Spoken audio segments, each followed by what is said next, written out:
come to you now for a bit and talk about really what are the things that we can integrate in our mornings, perhaps, so that we start off on a good note.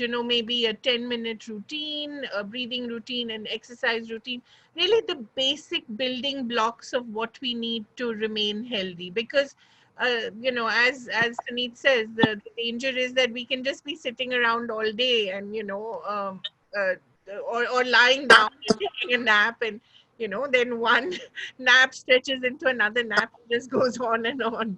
That's You true. know, I would actually want to begin, Kaveri, by saying that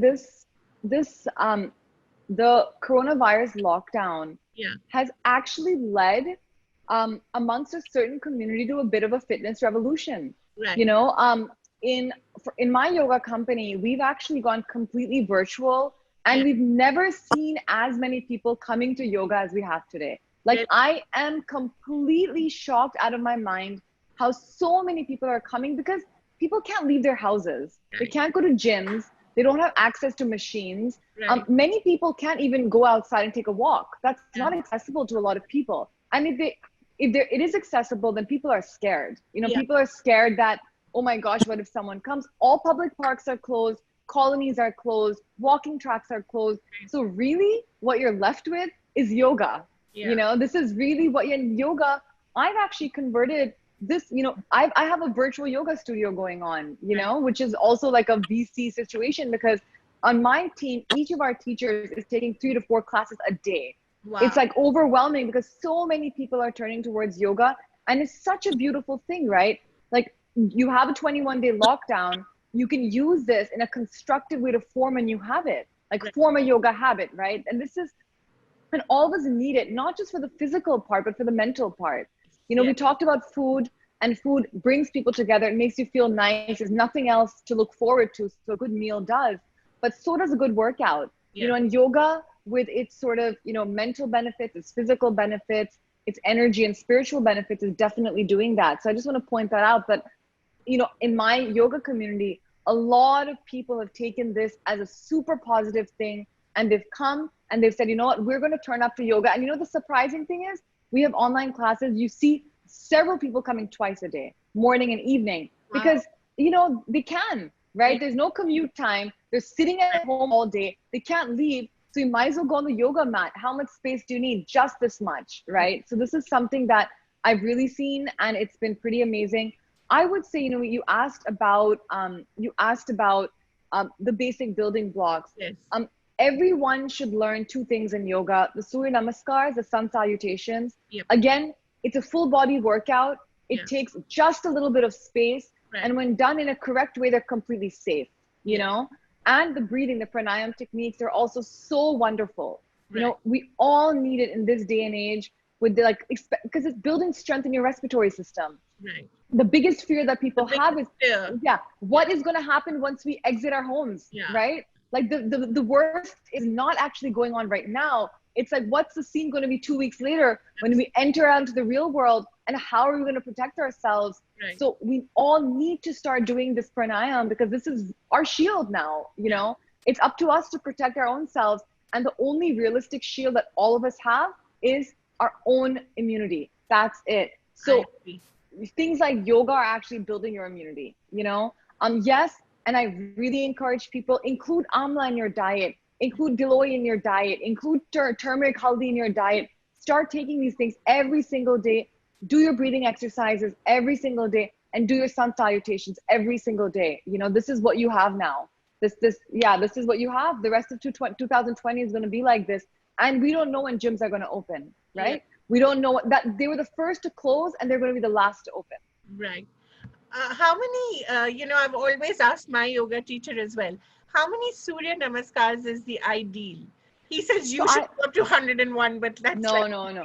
I would say for a normal human being, yeah. 6 rounds. Right. 6 rounds means one on the right, one on the left. Right. That's 12. That's 12 Surya Namaskars in total. That is a good practice. So Right. 12 Surya Namaskars would take you 15 minutes, Right. 15 to 17 minutes. And that's like doing 17 minutes of cardio, right? When you go to the gym to work out, the trainer will usually tell you क्या 15 minute, 15 minute आप treadmill में भाग लो, or Right. do 15 minutes of cardio. So Right. that's what Surya Namaskars do. They're building up a 15-minute cardio. And in fact, I would say that, of course, sun salutations are great, but all of us need to do a little bit of cardio. And we need to go back to the old things like jumping jacks. You know Yeah. what I mean? Yeah. Doing 5 minutes of jumping jacks in one small place, everyone can do them.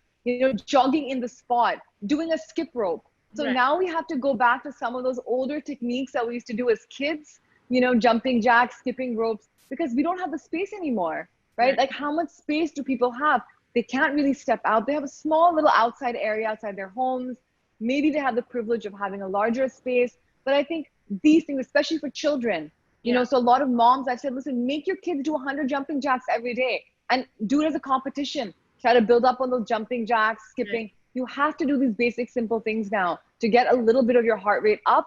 Otherwise, as we're talking about, we're sleeping, we're eating, and we're just getting sluggish and lazy. So Yeah. integrating during the lockdown a 20-minute daily routine of a workout is no, it's not a choice anymore. Right. Like this, I feel the Prime Minister needs to, actually, I'm expecting that the next time the Prime Minister comes online, he's probably going to say we're making yoga mandatory. You know what I mean? He's done the bell, he's done the lights, he's done the clanging. And like the next thing we know, he's going to come and say, now everyone has to practice yoga. I'm surprised that they haven't started playing, my yoga program on Doordarshan every morning. Yes, Like they're doing Ramayan. So Yeah. I was like expecting that they're going to start rerunning my program in the morning, saying everyone come and do yoga together. This could be the very next thing. Yeah. What about pranayam, Ira? Can you teach us the basic technique of pranayam? Because I think breathing is very important. It is very important. I don't want to take up too much of your time with this, but I'm going to just give you one principle of breathing. If you give me about 7 minutes, I'll be able to properly explain it to you. But Yeah. I don't want to take so much time online. I know others, Suneet and Manisha are waiting, but I'm just going to say one thing. Yeah. With breathing, the principle of breathing Yeah. is not to breathe like this. Okay, it's not to breathe. You see people are breathing like this and making noises. Actually, the way to breathe is to breathe really, really slowly. And the yogis, like the highest yogis that I know, their pranayam practice is that they just sit down and they try to inhale one breath for 1 minute.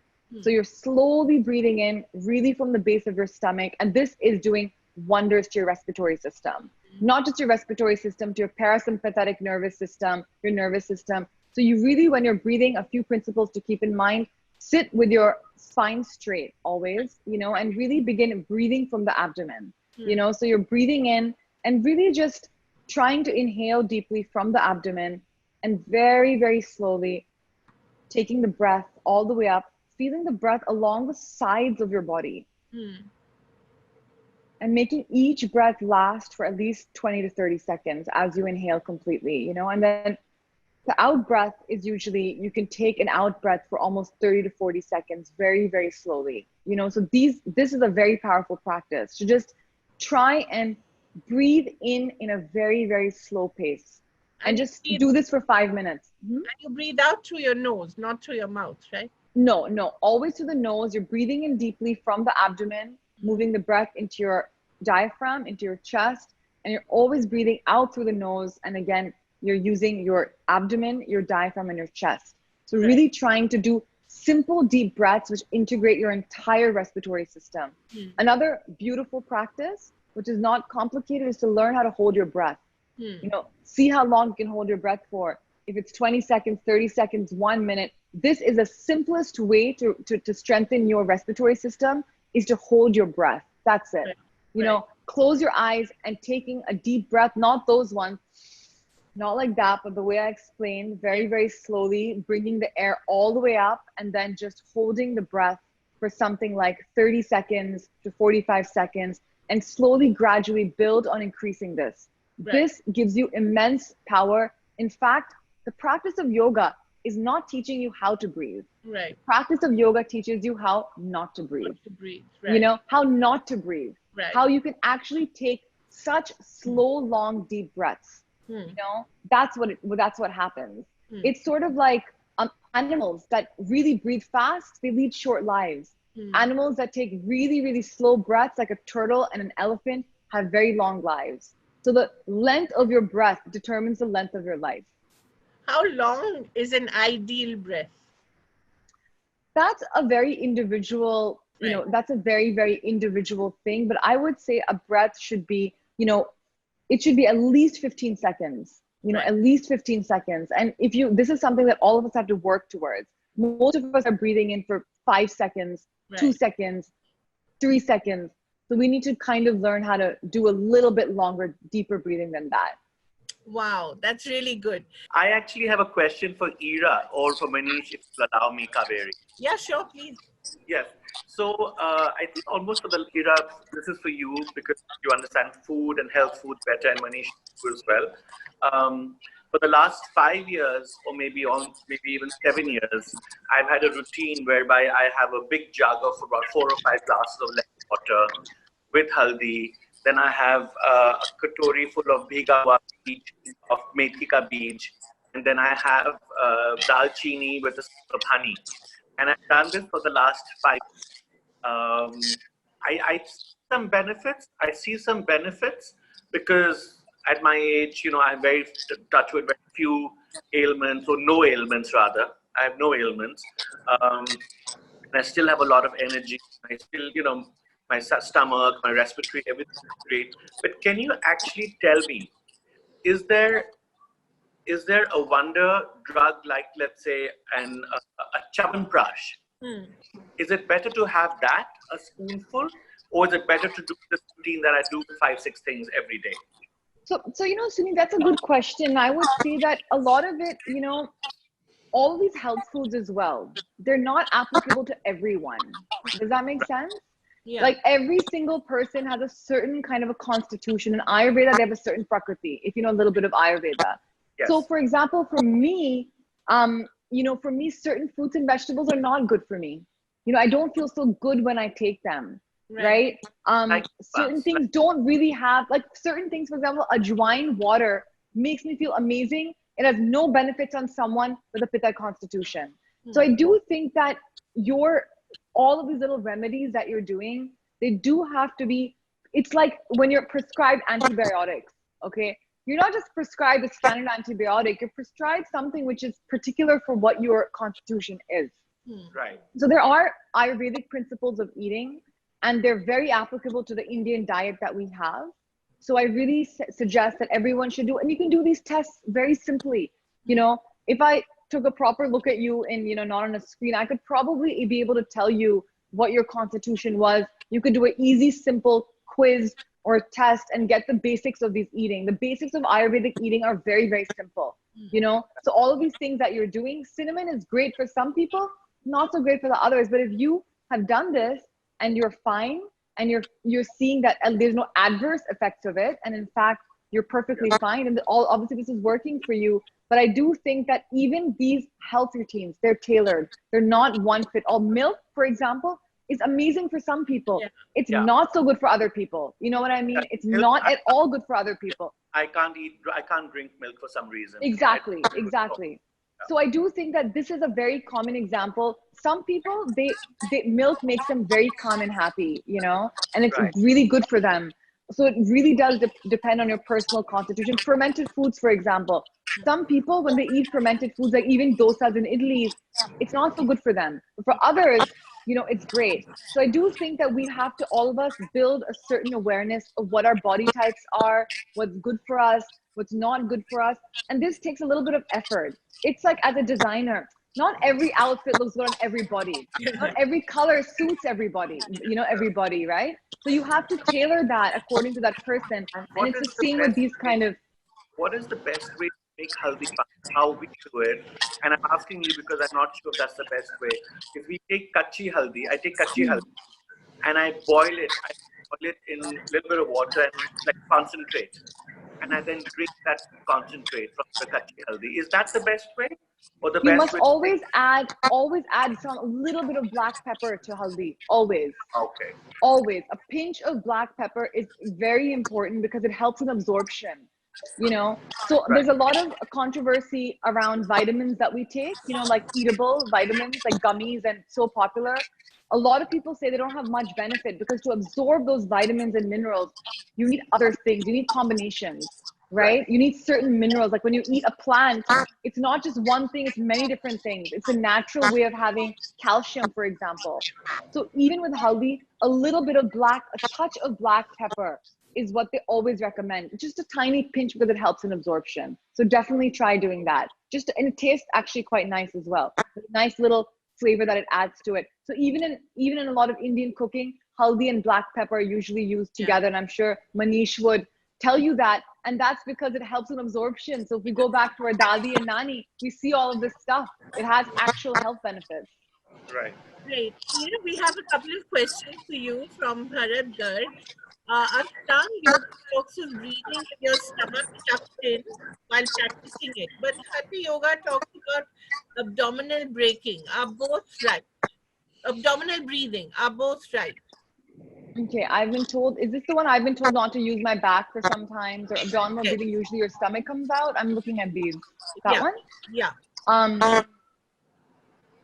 So, okay, now what Bharat has asked is a question which you actually, this is a very complex answer that comes with it, with a lot of yogic terminologies, like a Jalandhara Bandha and the Mooladhara Bandha, and how you engage the bandhas to do this kind of breathing. So I don't want to get into that right now. It's sort of like a little bit, but it's a very good question. But basically, Bharat, both of these practices are trying to engage your diaphragm. You don't breathe from your stomach, you breathe from your diaphragm. Your diaphragm is where your lungs are, you know what I mean? And that's what's helping you. So both are correct. Some people engage the stomach because it's a way of engaging certain bandhas in the body. And another one does yoga, breathing in a slightly different way. But the purpose of all of it is to engage the diaphragm always. Everyone, that's the fundamental basis. So just keep that in mind, Bharat. Engage the diaphragm, which is this part of your body. This is what you should be breathing with. And another question, I've been told not to use my back for exercise for some time. What exercise can I do to remove hand and leg stiffness? Okay, so, again, simple joint movements, they're like again, going back to what we used to do as kids, what we did in school, like little PT exercises. Right. Basic joint movements are so good for you. So good for you. And typically we find them boring and slow and we don't do them. We get into more heavy duty stuff. Yeah. But something as simple as moving your elbow like this, moving as simple as moving your wrists like this, doing something as simple as squeezing your wrists really, really tight and releasing them, squeezing and releasing them. It's working on all of your nerve endings. And so your toes. And your toes. Yeah. Same with your toes. The same thing. All of your nerves in your feet and your hand get stimulated. And it's like immediately I did this for a couple of seconds and I feel like lighter in my fingers already, So little things like going back to the very simple building blocks. Yes, it's slow, but stuff which is slow is really good for you. Question from Yanni. Corporate officials end up working 12 to 14 hours a day during lockdown, unlike 8 to 9 hours while in office. Kindly cover this aspect and suggest on how balance can be maintained. I would say take little breaks during your work, take little breaks. Make sure that you're getting up every few hours and you're coming and you're walking around.